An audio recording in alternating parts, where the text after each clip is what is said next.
Assalamualaikum warahmatullahi wabarakatuh. Kembali lagi dengan saya Muhammad Irfan Saputra. Di video kali ini saya akan menjelaskan tentang manajemen modal kerja.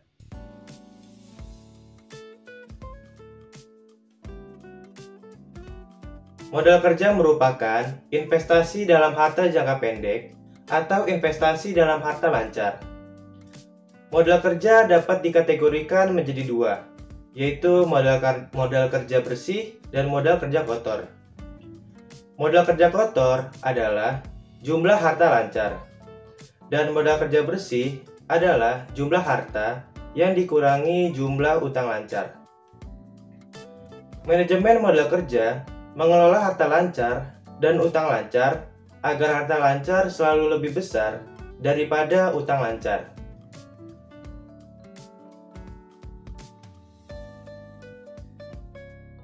Yang pertama, modal kerja permanen, yaitu modal kerja yang selalu harus ada di dalam perusahaan, agar perusahaan dapat menjalankan kegiatannya untuk memenuhi kebutuhan konsumen. Modal kerja permanen dibagi menjadi dua macam, yaitu A. Modal kerja primer. Modal kerja primer adalah modal kerja minimal yang harus ada di dalam perusahaan untuk menjamin agar perusahaan tetap beroperasi. B.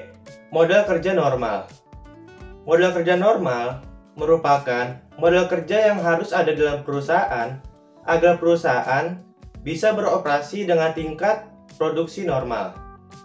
Yang kedua, ada modal kerja variabel, yaitu modal kerja yang jumlahnya berubah-ubah sesuai dengan perubahan kegiatan maupun keadaan lain yang mempengaruhi perusahaan. Modal kerja variabel dibagi menjadi tiga macam, yaitu A. Modal kerja musiman. Modal kerja musiman merupakan modal kerja yang dibutuhkan untuk mengantisipasi apabila ada fluktuasi kegiatan perusahaan. Misalnya perusahaan biskuit harus menyediakan modal kerja lebih besar pada saat musim hari raya. B. Modal kerja siklis, yaitu modal kerja yang jumlah kebutuhannya dipengaruhi oleh fluktuasi konjungtur. C. Modal kerja darurat. Modal kerja darurat ini jumlah kebutuhannya dipengaruhi oleh keadaan-keadaan darurat yang terjadi di luar kemampuan perusahaan.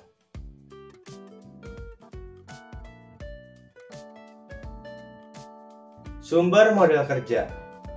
Sumber modal kerja bisa diperoleh dari hasil operasi perusahaan, penjualan surat-surat berharga, penjualan aktiva tetap, kredit bank, pinjaman jangka pendek, dan lain-lain.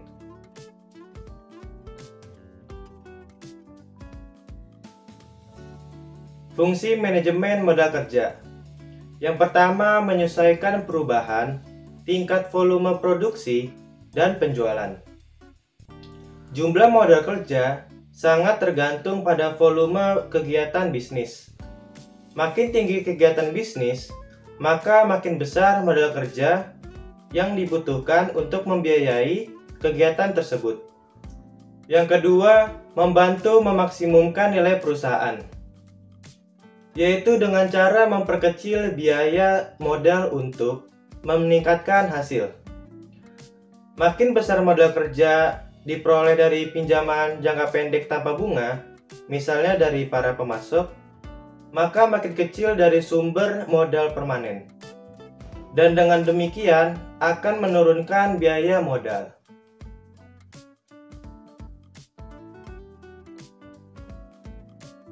Faktor-faktor yang mempengaruhi besar kecilnya kebutuhan modal kerja diantaranya skala usaha perusahaan, aktivitas perusahaan, volume penjualan, perkembangan teknologi, periode perputaran atau periode terikatnya modal kerja, dan pengeluaran kas rata-rata setiap hari.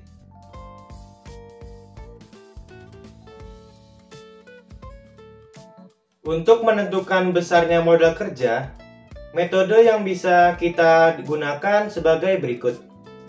Yang pertama, modal keterikatan modal kerja. Untuk menentukan besarnya modal kerja, dengan metode ini, ada dua faktor yang perlu dipertimbangkan, yaitu periode terikatnya modal kerja dan proyeksi kebutuhan kas rata-rata per hari. Semakin lama periode terikatnya modal kerja, maka semakin besar kebutuhan modal kerja dan sebaliknya. Yang kedua, metode perputaran modal kerja. Dengan cara menghitung perputaran, elemen-elemen pembentuk modal kerja seperti perputaran kas, perputaran piutang, dan perputaran persediaan.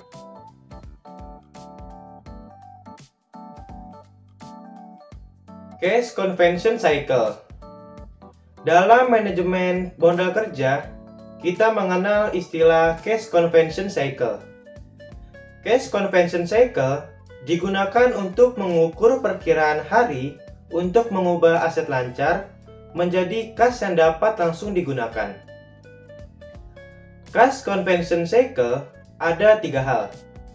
Ada ICP atau Inventory Collection Period, ada RCP, Receivable Collection Period, ada PDP atau Payable Deferral Period.